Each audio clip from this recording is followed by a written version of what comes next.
can't understand why you gave me this convertible to work on, Harry. I'm sure a long way from being an expert on soft tops. I'm not even a body man. Well, that's exactly why you got it, Tim. I figure that any technician who's equipped with some basic information and a little bit of common sense ought to be able to handle most of the convertible service jobs that come along, okay? Sure, it's okay. Except for one little thing.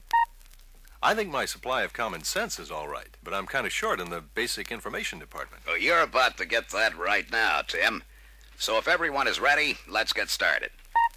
Since the Coronet and Belvedere convertibles are all new for 1966, we'll cover the top and glass adjustments on these models.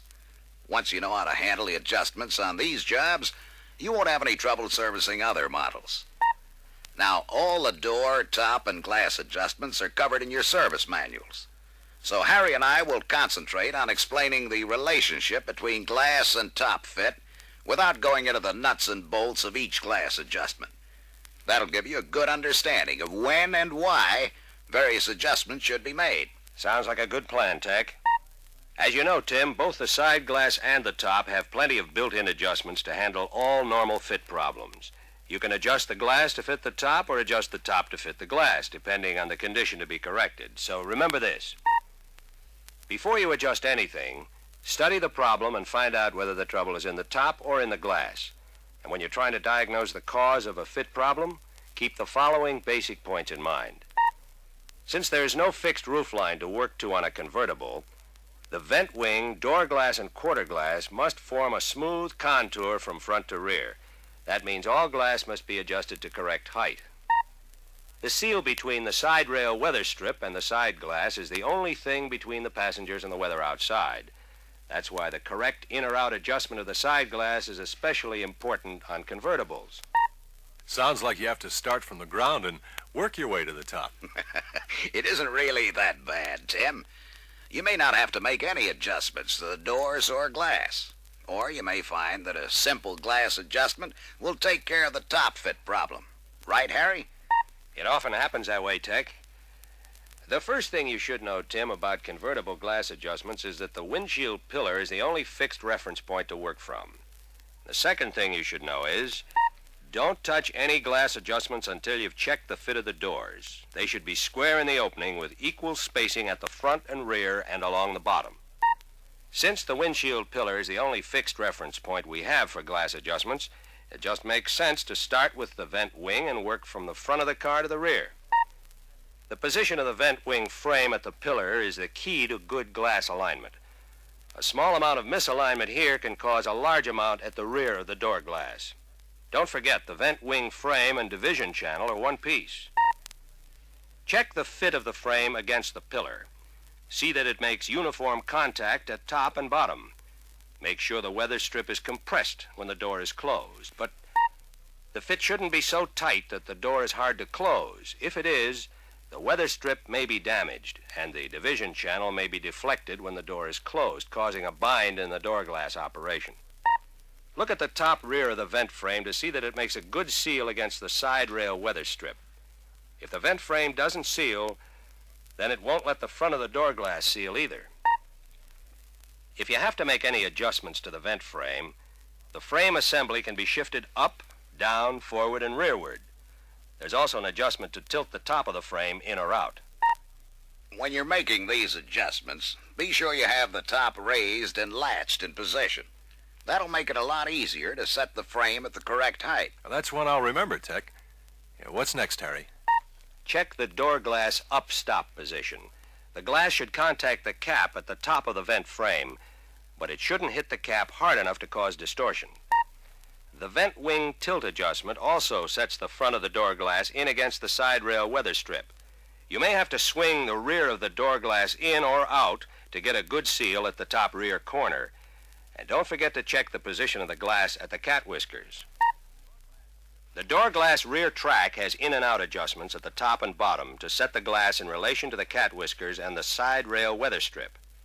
This is especially important since the adjustment of the quarter glass is based on door glass position.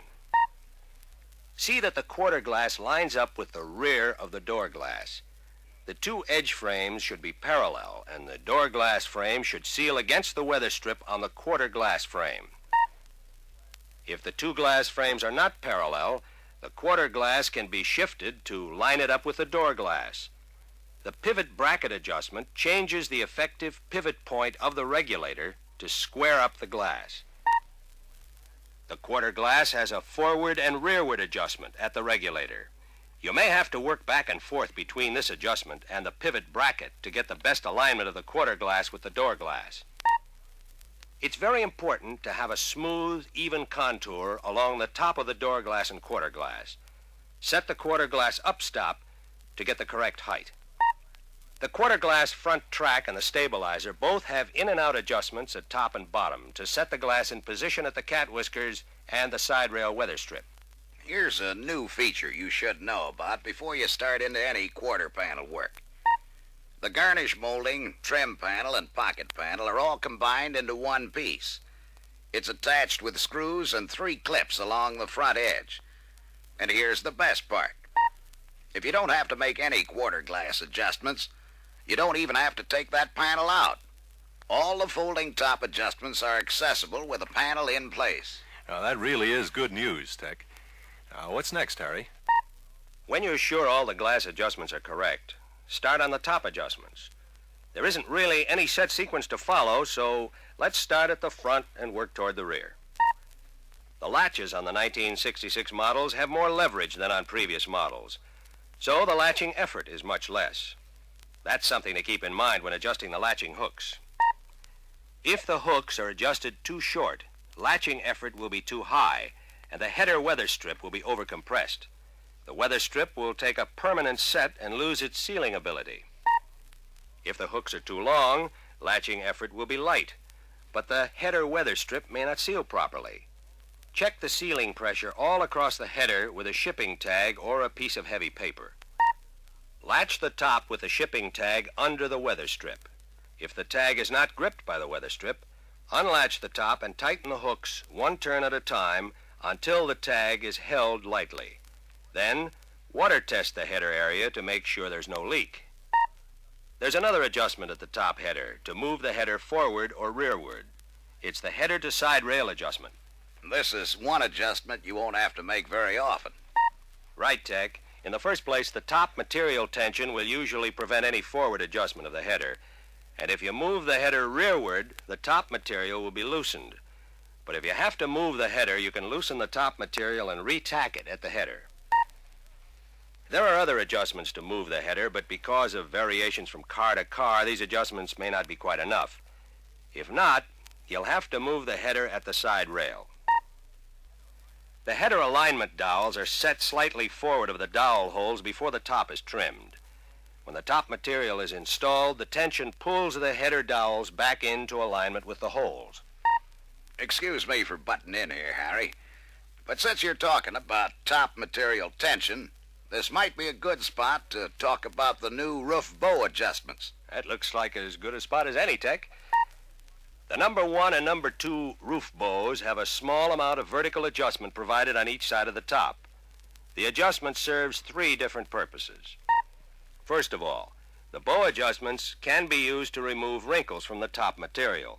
They also are used to adjust top material tension. Incidentally, when a top is being retrimmed, the bows should be set in their lowest position. Then, after the top material is installed, the bows can be moved upward to tighten the material. There's a more important purpose for this adjustment, though. It can be raised to lift the edges of the top material clear of the door glass. If the top material is too low, it can be torn by the glass when the door is closed. If someone will raise the needle and turn the record, we can avoid some other trouble. The next adjustment point is located at the center joint between the center and front roof side rails. It's a stop screw that determines the height of the center joint when the top is raised. The screw threads into a pivot plate between the center and front rails. The pivot plate acts as a double pivoted hinge, providing clearance between the rails when the top is lowered. Another pivot attaches to the power linkage. The head of the screw contacts 2 tangs at the rear end of the front rail. The tangs enter the center rail and, acting with the screw, align the 2 rails. Here's how it works. As the top assembly lowers onto the windshield header, the the screw forces the tangs down onto the center roof rail. Since there is a three-point contact, a rigid joint is formed. As you can see, if the screw is in too far, it will not force the tangs down far enough, so you'll have a hump at the center joint, and the front and center rails will be misaligned. You'll have to lift the front of the front rail to get at the screw. Then, turn it out just far enough to correct the alignment problem. Don't back that screw out too far, though. If you do, the screw head will bend the tangs and possibly distort the center side rail. That's right, Tech. When the screw is properly adjusted, the front and center rails will form an even line at the bottom edge. Supposing the center joint sags down instead of being humped up. You can't correct that condition with the center joint screw, Tim. That's taken care of by the control link adjustment, which we'll talk about shortly. It's at the rear of the assembly. Right now, let's talk about a feature that's brand new this year. There's a cam assembly near the number 2 roof bow that affects the position of the top header by changing the angle between the center roof rail and the rear roof rail. This cam adjustment, in conjunction with the control link adjustment, is used when it's necessary to move the top header forward or rearward. It works this way. When the top material is installed, the cam is set with its high side forward. This puts the header in its most rearward position and the center to rear rail angle at its minimum. If the high side of the cam is turned toward the rear of the car with the top unlatched, the header will be raised away from the windshield slightly, and the angle at the center to rear rail joint will increase. With the angle increased, the overall reach of the top linkage is increased, so the top header moves forward on the windshield header when the top is pulled down. How do you know which way to turn the cam to move the high side toward the rear? That's a good question, Tim. And there are some other tips and precautions you should know about. How about it, Harry? Coming up, Tech. A notch in the threaded end of the cam indicates the high side of the cam. There are 3 other marks on the top of the rear rail that mark degrees of rotation. The 3 marks are at 0 degrees, 45 degrees up, and 90 degrees up. The position of the notch in relation to these marks will tell you exactly where the high side of the cam is. You can turn the cams in either direction to adjust them, but it's best to turn them both upward. Turn the right cam clockwise and the left cam counterclockwise. You might find that you have to turn one cam a little bit more than the other if one side of the header is farther forward than the other. Be mighty careful when you're turning those cams. If the cam is bound up in any way, you could split the thin wall out of the adjusting screw. Right, Tech. Here's how I avoid that problem. First, raise the top to the balance point about halfway between the raised and lowered positions. This will take most of the tension off the cam. Make sure the lock nut is loose and tap the cam adjusting screw with a soft hammer to break any paint bond between the cam and the top linkage. Then apply the turning force slowly and carefully. If you have to make a fairly large adjustment at the cams, you may get a sag at the center joint. If so, you can straighten out the joint by adjusting the control link. To lift the center joint, shorten both control links 1 serration at a time. This will also move the top header forward slightly in the same way the cam moves it forward. Here's a point to keep in mind about the position of the header. It's better to have it slightly forward at the windshield header than rearward because of the latching effort. Here's what I mean. It's much easier to pull the top header toward you and down than it is to push it forward and then pull it down. Here's a tip on adjusting the control link, too. Loosen the control link lock screws. Then have a helper raise the top header off the windshield header about 10 inches by lifting at the front of the center side rail. Move the control link down to shorten or up to lengthen and tighten the screws. If you have to change the length of the control link 2 notches or more to get the sag out of the center joint, go back and check the header alignment. You may have to readjust the cam if the link has moved the header too far forward. While you're checking the dowels, make sure they line up sideways with the dowel holes. If they don't, shorten the control link on the side toward which the header is thrown or lengthen the other link. The control link also affects the stack height of the top assembly in the boot well. If the folded top doesn't go into the well deep enough to permit easy installation of the boot, lengthen the control link slightly. Don't forget, though, anytime you change the length of the control link, go back and check the header position.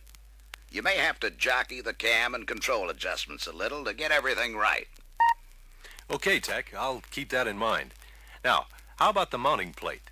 Isn't that adjustable? It is, Tim. But that's another one of those adjustments that we don't touch unless it's absolutely necessary. The adjustments we've been talking about are the only ones that should be necessary to get good top fit and alignment. You might need to pivot the mounting plate slightly if you have trouble with the sideways alignment of the header dowels. All the information on it is in the reference book. The side rail weather strip has a small amount of adjustment in and out, too. The weather strip retainer attaching holes are elongated. Just drop the weather strip, move the retainer, and force the weather strip back into place. How about lubrication of this new top linkage? I'm afraid you'll have to check the reference book for that, Tim. We're running out of time. In fact, you'll find some other tips and additional information in the reference book. Be sure to read it carefully for more complete coverage of the glass adjustments. And check your service manual for both door and glass service.